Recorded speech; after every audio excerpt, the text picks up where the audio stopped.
Luis Moreno Ocampo, former and first prosecutor of the International Criminal Court, the ICC, welcome to Al Arabiya, sir. Thank you, Dalal. Thank you for calling me. I'm very frustrated, so it's very nice to talk to you. Thank you, sir.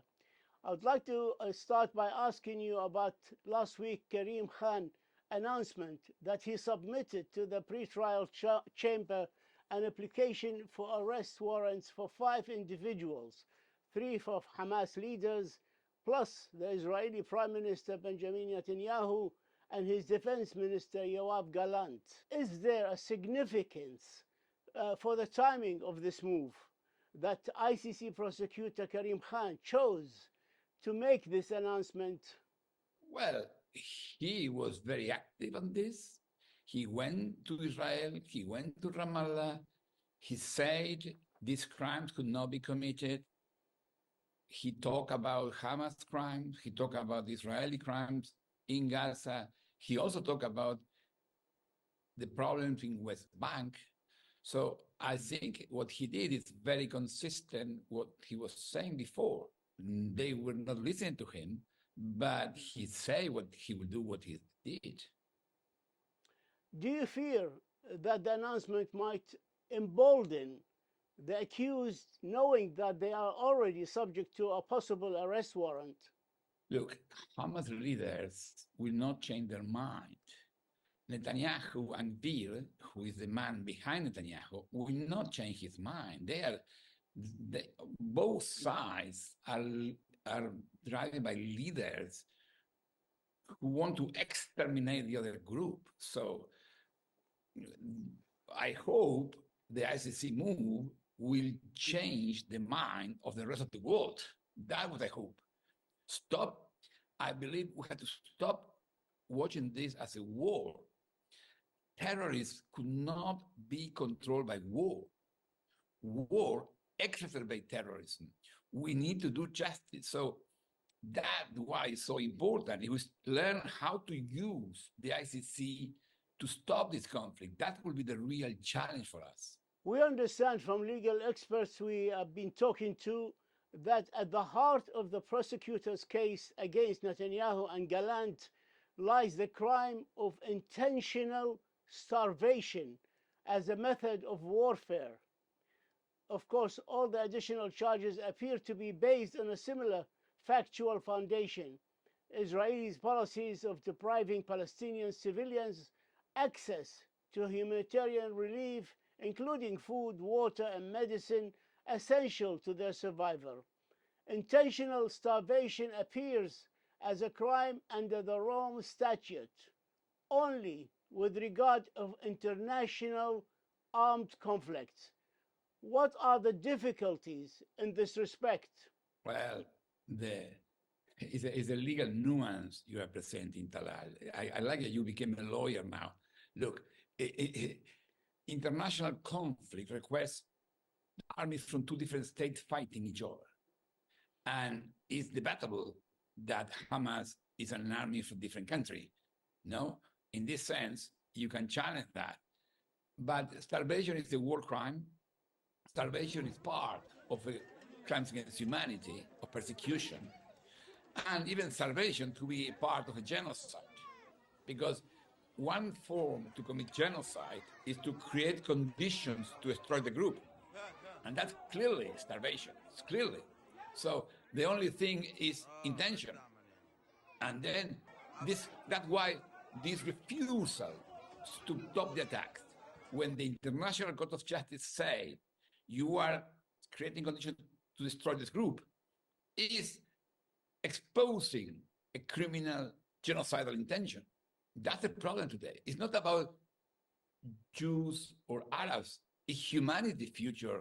If Hamas commits genocide, Israel, as a reaction, is committing war crimes, crimes against humanity, and possibly genocide. Where the goal is going? How these leaders, these extremist leaders, is driving the entire world. We need to change that. I'm very happy that the International Court of Justice, the International Court, the only 2 global institutions we have to do justice, are saying the point very clearly. So it's a moment for the political leaders to adjust. to understand it's a limit, it's a legal limit that you should respect. But in this case, isn't the most difficult part for the prosecutor is how to prove intent, and that Israel intended to use starvation as a method of war? Isn't it that case? Look, I don't know the evidence the prosecutor collected, but Khan did a very smart move. He requires 6 super recognized experts to review his evidence. And some of them are very well known, like Amal Clooney, who is very well known.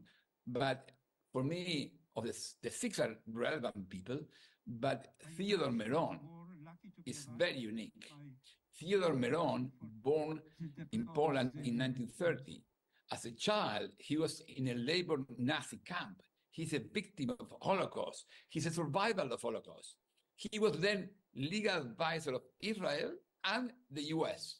So that's his credentials. No one can suspect this guy is anti-American or anti-Israel. And he blessed the prosecutor Khan presentation. So that's why I don't know the evidence.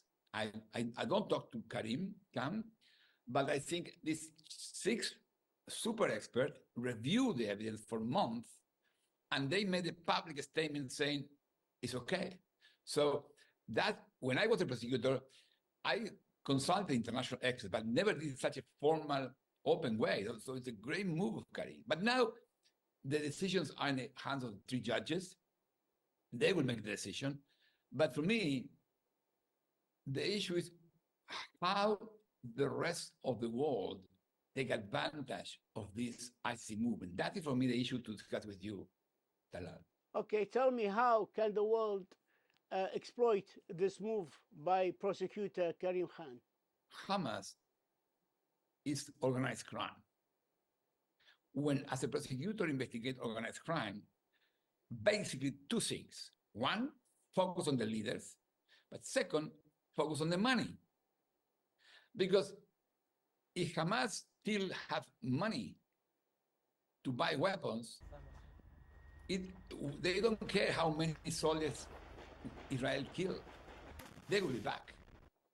And there are very interesting reports, Wall Street Journal, New York Times, showing Iranian companies, Turkish companies providing the money. So if these people outside Gaza are not stopped, Hamas will not stop. That's why, for me, we are in a stupid blind operation. Killing people in Gaza will not stop Hamas. Freezing the money of Hamas will help. Arresting the leaders will help. That's why we need to move from war to justice.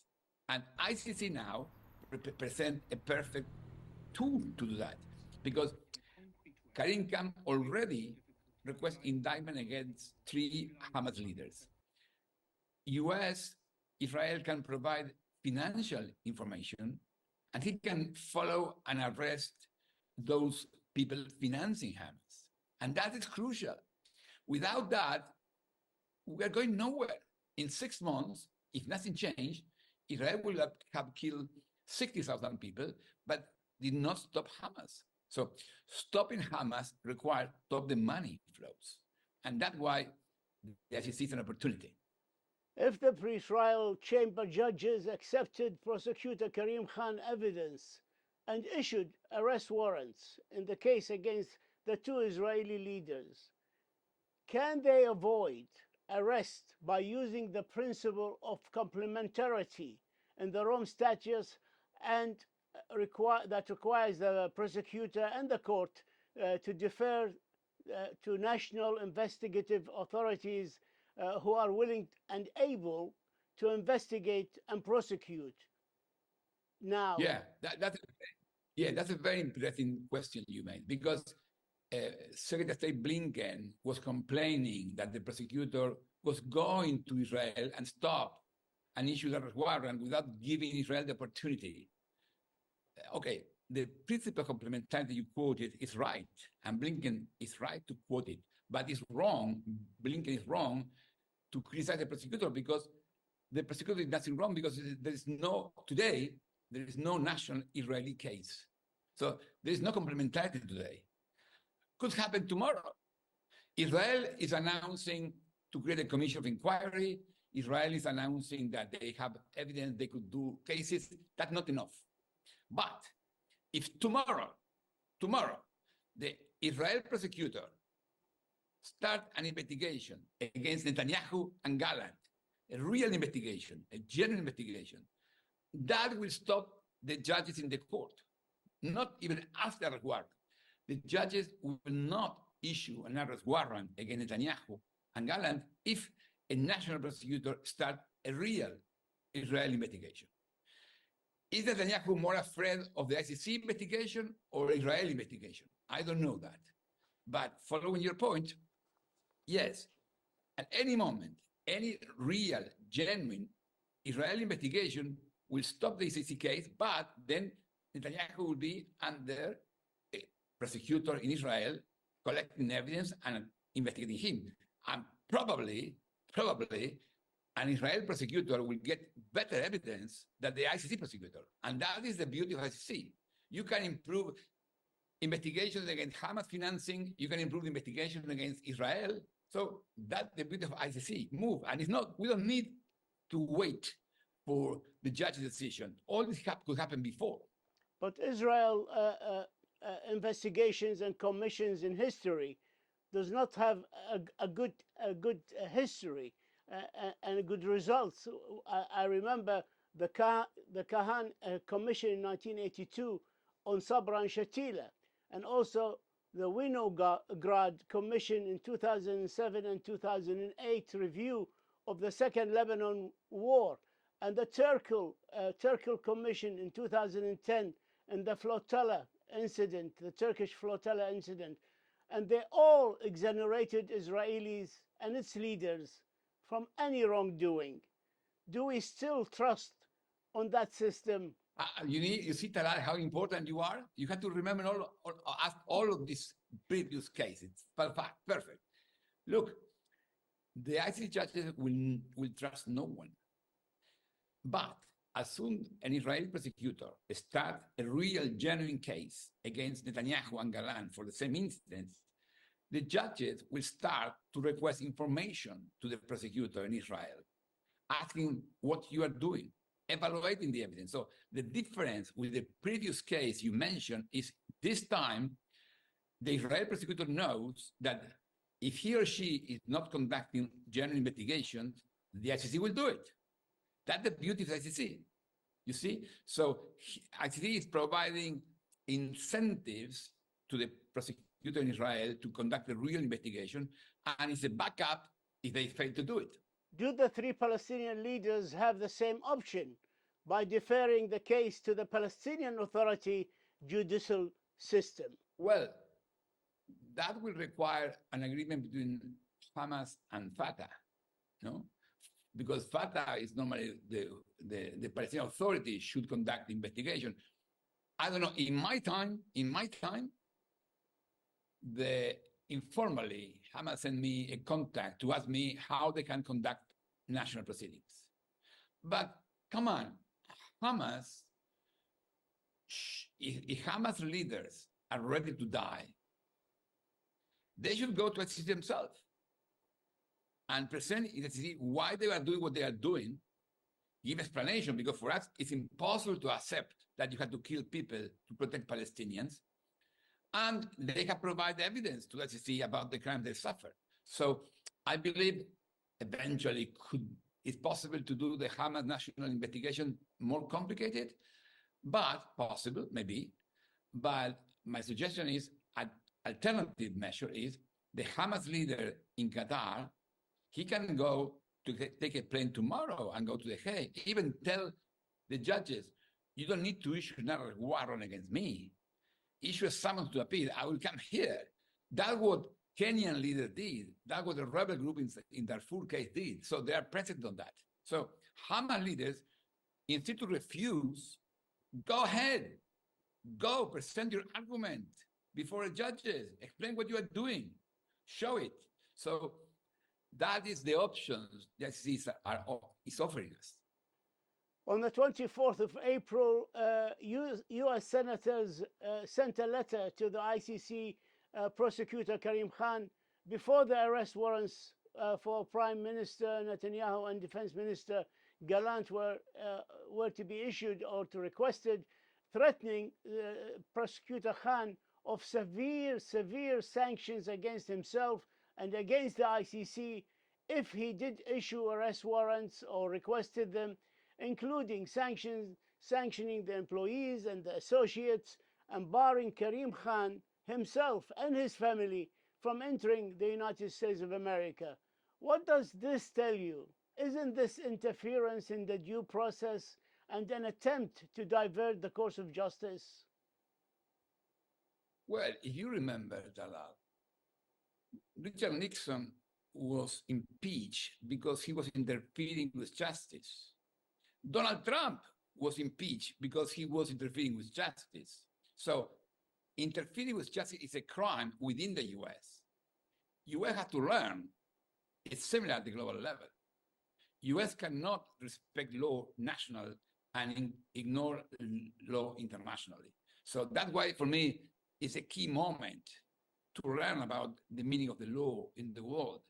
And US is particularly important because US is the biggest country in the world, it's the leading country. US say they like a rule of law world. Okay, rule of law is not what US wants. Rule of law is rule of law. And the International Court of Justice have a judge from US who vote with the rest. So these courts are saying the basic of the law. So it's a time for US to adjust. It's not just Biden administration or Trump administration. Obama administration, in its strategic policy in 2010, said we support ICC when we like the cases it's doing. So the US choose, it's a menu a la carte. They like Putin case, they don't like Netanyahu case, they like Hamas case. No. Karim Khan said clearly, law is the law, and that's it. I'd like to move to the ICJ. The court ordered Israel to report back to the court within 1 month as to how it has implemented the orders. Should the court deem that Israel have violated the orders, it would be able to refer such a violation to the United Nations Security Council, as we understand it, which could then decide whether or not to take punitive measures against Israel as a result of this. So it will be a very important moment. The UN Security Council can discuss any day the ruling of the ICJ, any day, and they can issue a binding order, Security Council binding order to Israel to stop. But do you think the United States will go along? You are the expert. You know, I'm not going to UN now, so you are the expert who knows. I think that would be a real moment for Biden administration. Are you respecting principles, or are you just ignoring the principles and following their leadership? That is a real question. Because for me, it is amazing how US cannot draw a very clear line. Because from the beginning, Biden said Israel could attack, but respecting international law. Here, it's very clear. It's not respected. That's why this comment on a different red line presented by Biden is wrong.